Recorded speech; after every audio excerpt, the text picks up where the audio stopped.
This has nothing to do with Bitcoin. And I think that's such a barrier for people, because when people hear Bitcoin, they automatically have this baggage attached in their head, and it's not their fault. It's really not their fault. They've had 15 years of negative brainwashing, and they probably don't even realize that they've had it. But the media, the governments, everybody who doesn't want Bitcoin to succeed has been in their head saying how bad Bitcoin is. So at the end of the day, take Bitcoin out of this equation. This has nothing to do with Bitcoin. It doesn't.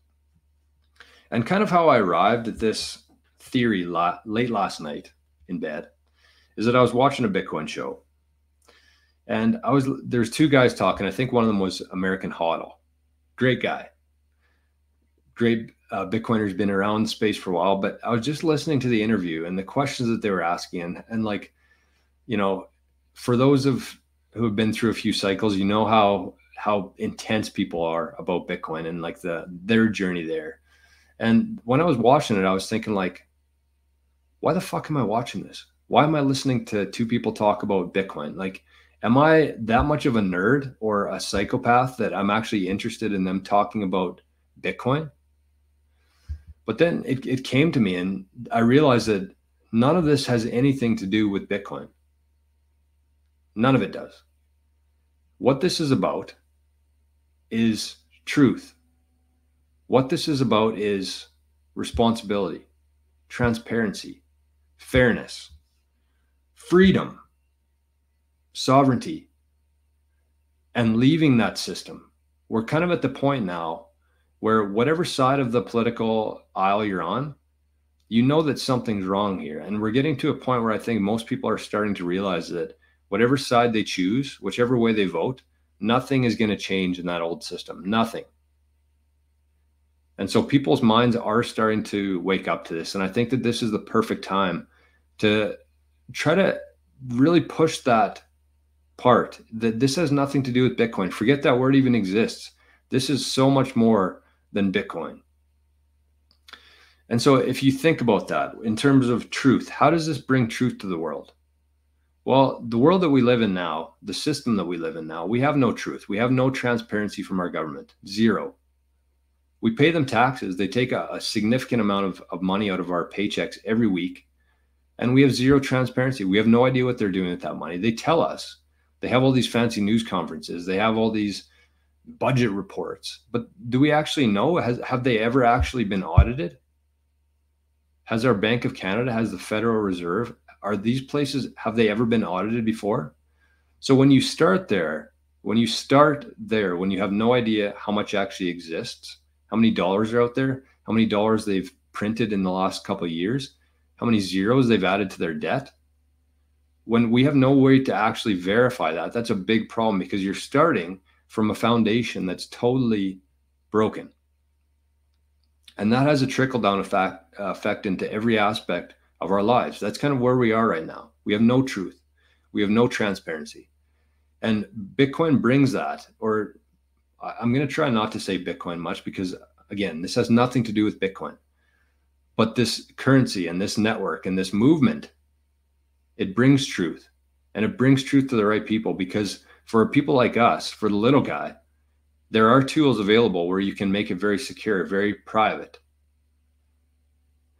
For the governments, for the people who need transparency, imagine this world where we're living in a Bitcoin standard. That's our unit of measurement. That's our foundation that we have, this truth.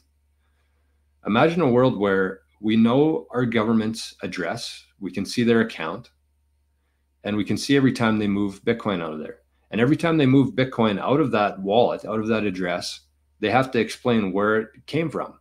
And when you have that, when you start with that, that's a huge shift for the world, for transparency, because we have none of that right now. They tell us how much they spend. We're sending 2.3 billion over to Ukraine today. We're sending 1.4 trillion to Pakistan for gender surgeries. They say these numbers, but we don't know where it came from. We don't know who it got paid to. We don't know how much they got from it. If you could see an account there, a transparent account, their balance, and every time something moves out of there, you could see it, and they have to explain where that went to and who got it, that changes everything. That's the transparency that we need, and that's what the transparency that Bitcoin brings to the world. So truth and transparency, that's obviously the big one, the biggest one. Freedom is the second one.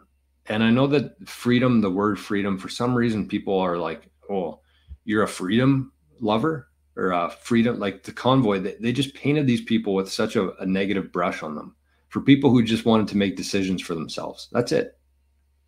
They didn't want anybody to be able to make decisions for their family, for themselves, and for their body. And they were labeled these crazy conspiracy theorists, freedom-loving people. But that's what this movement is about. It's Bitcoin itself.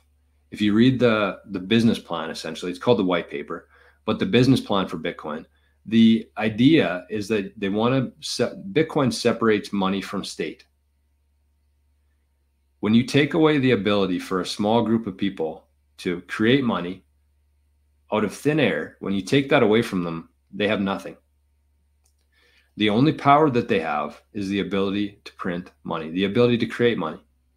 And they can give it to their friends. They can bribe people. They can use it for evil without nobody knowing about it. There's no transparency. It's a complete centralized control structure that we need to get away from because it's the only thing that matters right now. So it has nothing to do with Bitcoin. It has everything to do with freedom, separating us from the state. That's what we want. We want the ability to decide what to do with our money. You go to the bank now and you want to take out $10,000 of your money and you have to explain to them why. Or you want to deposit money, where'd it come from? What? We've slowly got to this point where that's just been normalized, that this is how the world should be. It's not. The government, corporations, they should have no say in what we do with our money.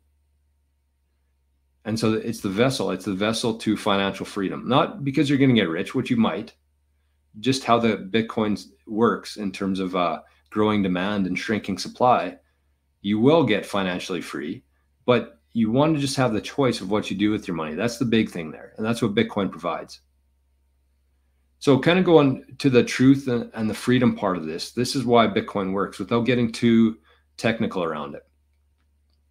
So if you send a Bitcoin transaction, if I sent a Bitcoin transaction to you, and I'm sure people who watch this video have never sent a Bitcoin transaction before, but if you send a Bitcoin transaction, if I sent it to you, there's nobody in between there. There's no banks. There's no corporations who have the ability to stop that transaction. So I make that transaction. That transaction gets picked up and it gets broadcast to every single person running a Bitcoin node or software on the computer. The Bitcoin network is just a giant ledger of transactions. That's all it is. And so peer-to-peer, that's what it is. I'm sending you Bitcoin. There's nobody in between that can stop that or tell me that I can't spend it on this or ask me what this is for. There's nobody in between there. And when you send your first Bitcoin transaction, it is such a liberating experience because you don't have to ask anybody's permission. It's like giving somebody a $20 bill for a tip. Nobody knows I add that. Nobody knows that you have it now. So that's the truth. That's the freedom. And that's the sovereignty as well. But there's responsibility in there too. That's kind of the main friction point for a lot of people, I think, is actually having to take on the responsibility that we've never had before. We pay these fees. We deal with the censorship. We deal with the asking permission because we don't want the responsibility of actually holding our own money, right? And so Bitcoin, you have to take on that responsibility. And one thing I would say to anybody out there who is thinking about, who's fed up with that system, who wants to try this and just see what it's like. Nobody's going to tell you, or nobody's going to ask you to move all of your assets into this, but just start with like 1 or 2% of your portfolio, move it into there and start taking on slowly the responsibility of holding it yourself. There will be options that come up. So the longer you wait, the easier it gets, the less of an opportunity there's going to be in the future. But if you can take that on, if you can take that responsibility on, it's going to pay significant dividends in the future because not a whole lot of people are.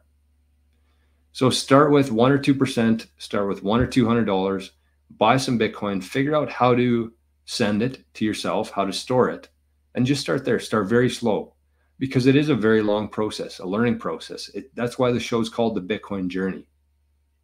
because we're all just going through this thing together. None of us really have any idea what's going on. We just know that we're tired of that system and we don't want that anymore. And Bitcoin is by far and away the best option for leaving that, which is the last part here. This has nothing to do with Bitcoin. It's just the tool that we're using to do it.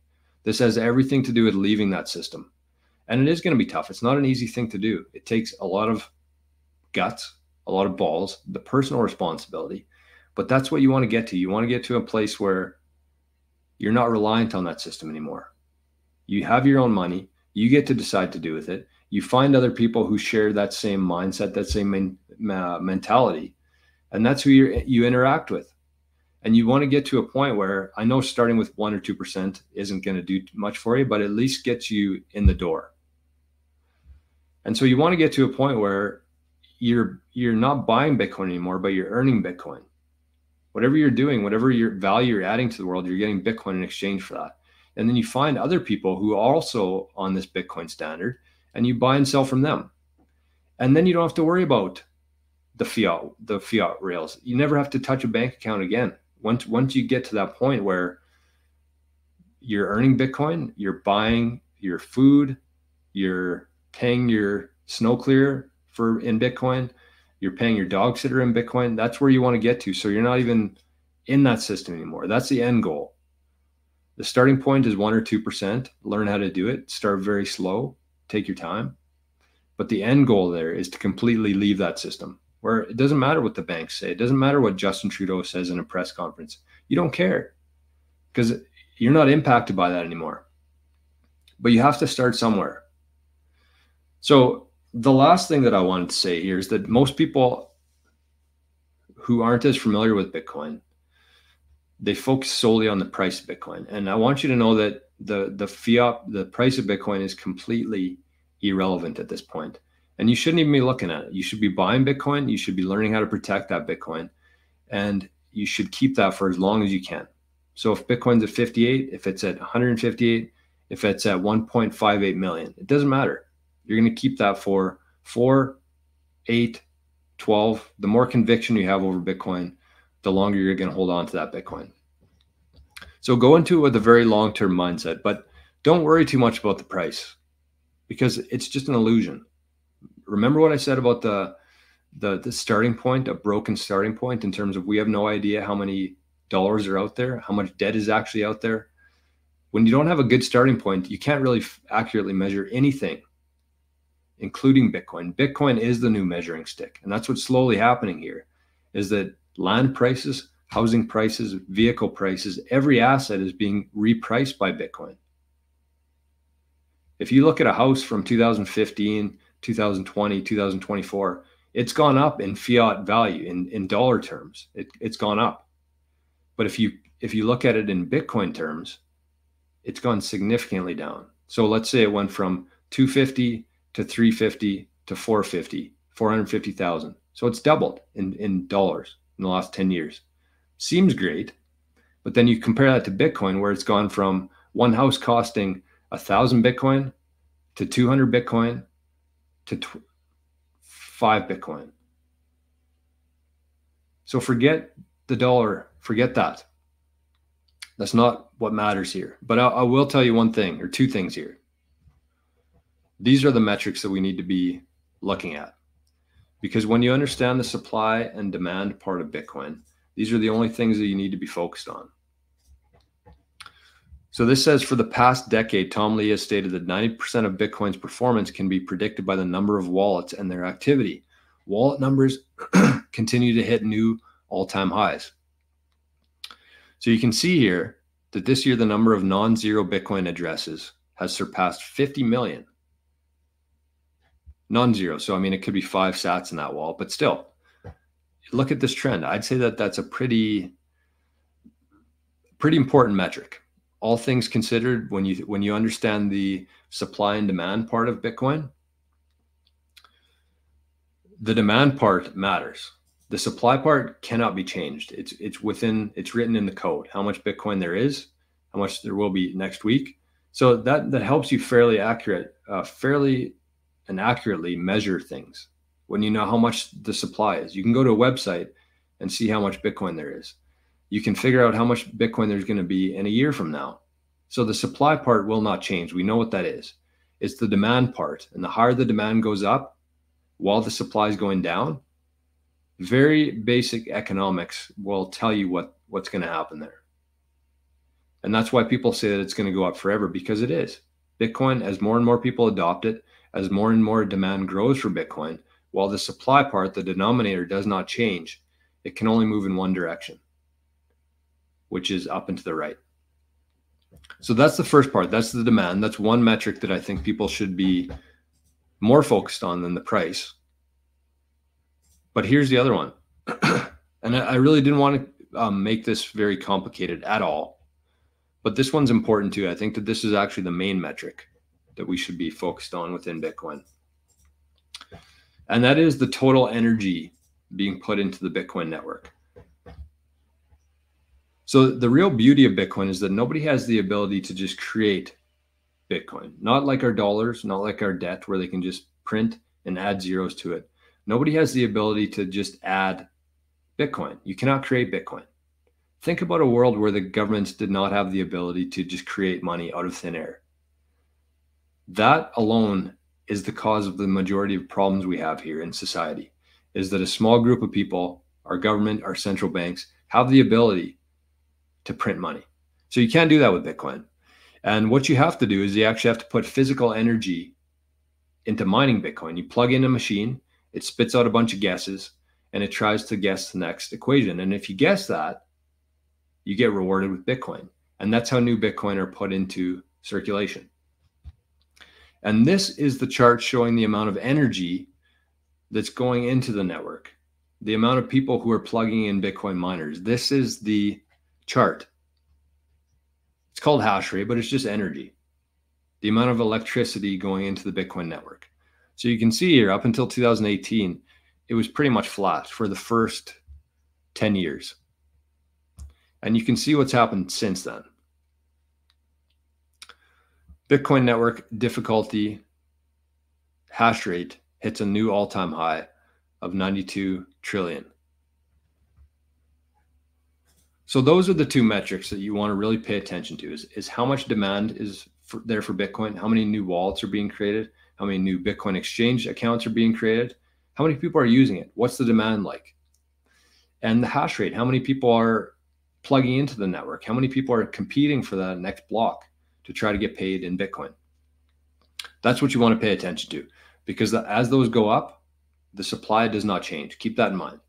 That's the main thing that I want you to remember here. The supply does not change. And when you have a fixed and scarce asset like Bitcoin, we don't have anything like that. Historically, it was gold. It was the most scarce and hardest asset because it's the hardest to get. That's what you want. That's what you measure things off of. And up until 1971, it did a pretty good job of doing that. But since then, we moved into this very high-tech world where it doesn't make sense to operate on a gold standard anymore, because I want to buy something in Cambodia. I'm not going to send them a thing of gold. If I want to go to the coffee shop, I'm not going to shave off a thing of gold for it. It's $2,000 now. You know how small that shaving would have to be to actually pay for things in gold?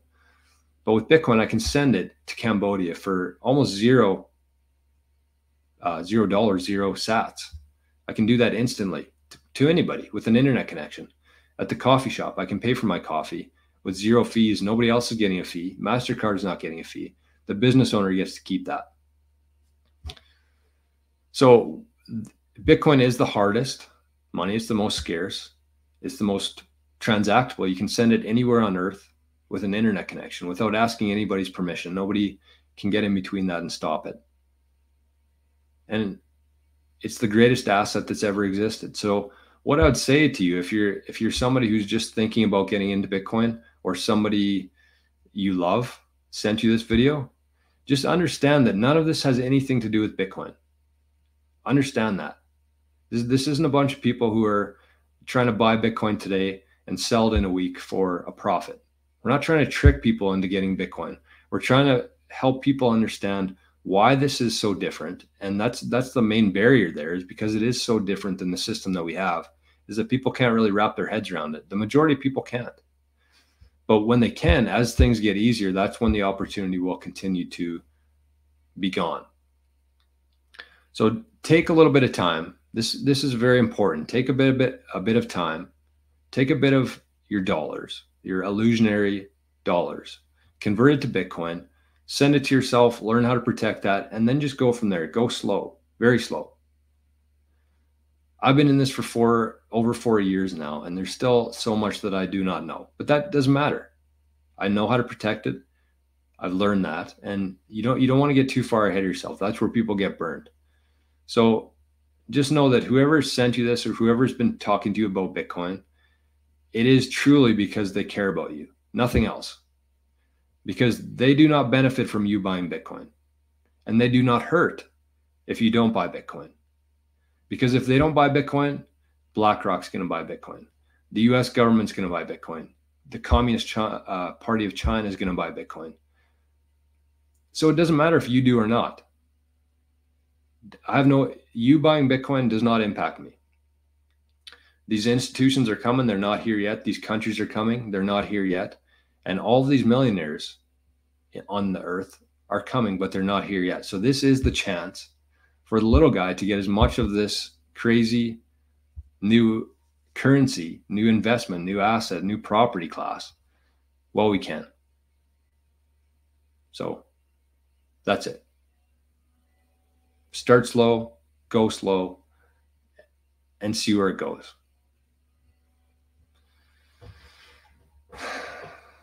That was I felt like I didn't take a breath there for